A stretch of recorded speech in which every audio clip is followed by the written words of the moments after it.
শোনো তোমরা যারা দরিদ্র এবং ধনী, যারা তোমরা সালাত আদায় করো না।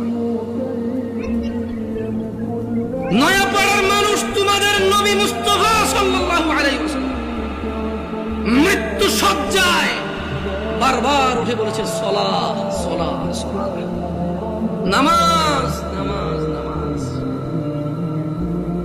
এই নামাজ তোমরা যারা আদায় করো না, তোমরা জেনে রাখো নয়াপাড়ার মানুষ, ও নয়াপাড়ার মহিলা ও পুরুষরা, ধনী দরিদ্র, সুস্থ অসুস্থ, তোমরা যেই হও না কেন, তোমাদের উপর তোমাদের রব দিনে 17 রাকাত নামাজ ফরজ করেছে।